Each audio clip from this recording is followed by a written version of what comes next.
ரோபோலிக்ஸ் பகுதிக்கு உங்களை வரவேற்கிறோம் நேயர்களே. வணக்கம் ரோபோ. இலை கட்சி சூரிய கட்சி மட்டும் இல்லாம அத்தனை கட்சிகளும் தங்களுடைய வேட்பாளர்களை மாத்திட்டு இருக்காங்க. என்னதான் நடக்குதுங்க? வேட்பாளர்கள் அறிவிப்புல நிறைய பிரச்சனைகளை கட்சிகள் சந்திச்சுக்கிட்டு வருது விக்ரம். பல இடங்கள்ல வேட்பாளர்களை மாத்த சொல்லி போராட்டங்கள் தொடர்ந்துகிட்டு இருக்கு. அதோட போட்டி வேட்பாளர்களுக்கு ஏத்த மாதிரியும் வேட்பாளர்களை மாத்த வேண்டிய கட்டாயமும் இருக்கு. அதனால இந்த வேட்பாளர் மாற்றம் அடிக்கடி நடக்குது. வேட்பாளர்களா அறிவிக்கப்பட்டு வாய்ப்பு இழந்தவங்க புலம்புறதுல நியாயம் இருக்கு.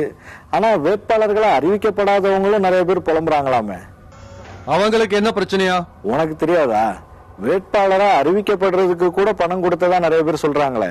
என்ன விக்ரம், சின்ன பிள்ளையாட்டம் கேக்குற? நான் ஏற்கனவே சொல்லியிருக்கேனே உங்ககிட்ட, தனித்து போட்டின்னு முரசு கட்சிக்காரர் அறிவிச்சப்போ அவர்கிட்ட கொடுத்த பணத்தை திரும்ப வாங்க கூட்டம் கூட்டமா கட்சிக்காரங்க காத்திருந்தாங்களே, மறந்து போச்சா? அது ஞாபகம் இருக்கு. ஆனா முரசு கட்சி மட்டும் இல்லாம பல கட்சிகள்ல இதுதான் நிலைமைன்னு கேள்விப்பட்டனே. அதுவா? அது சில கட்சிகளுக்கு மட்டும்தான் உண்மை. சின்ன கட்சிகள் யார வேட்பாளரா அறிவிக்கிறது தெரியாம குழம்பி நின்னாங்க. காரணம், அங்கெல்லாம் தேர்தல்கள்ல களமிறங்க போதுமான ஆளுங்க இல்ல. ஆனா பெரிய கட்சிகள்ல தேர்தல்ல போட்டி போட சிலர் பணம் கொடுத்தத என் ஏஜென்ட்டுகள் உறுதிப்படுத்தி இருக்காங்க. அப்போ புலம்பல்கள் அத்தனையும் உண்மைன்னு சொல்ல வரியா? விக்ரம், பணம் கொடுத்தது உண்மையா இருக்கலாம், ஆனா யாருகிட்ட கொடுத்தாங்கன்றத பொறுத்துதானே அதனுடைய முக்கியத்துவம் இருக்கு.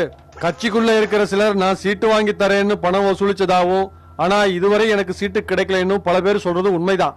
ஆனா இவர் சீட்டு கேட்டு விண்ணப்பிச்சதோ பணம் கொடுத்ததோ தலைமைக்கு தெரியுமான்றதை யோசிக்க வேண்டாமா? யாரு சொன்னாலும் அதை உண்மைன்னு நம்பி பணத்தை கொடுத்து ஏமாந்துட்டு அப்புறம் புலம்ப வேண்டியது. ஏமாறுறவங்க இருக்கிற வரைக்கும் ஏமாத்துறவங்க இருந்துகிட்டு தான் இருப்பாங்க. நீ சொல்றதும் உண்மைதான் ரோபோ.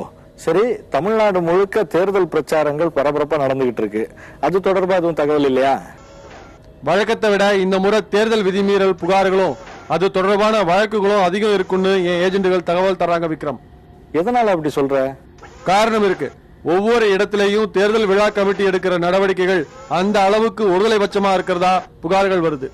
அது வழக்கமா வர்ற புகார் தானே ரோபோ. சூரிய கட்சி ஆட்சியிலையும் இலை கட்சி ஆட்சியிலையும் மாறி மாறி சொல்ற புகார் தான். அதை வச்சா நீயும் கணக்கு போடுற? நான் யூகத்தின் அடிப்படையில கணக்கு போடுற ரோபோ கிடையாது விக்ரம். கிடைக்கிற தகவல்களை பகிர்ந்துக்கிற ரோபோ. எனக்கு கிடைச்ச தகவலை வச்சு சொல்றேன், அவ்வளவுதான். ஓகே ஓகே, கோச்சிக்காத ரோபோ.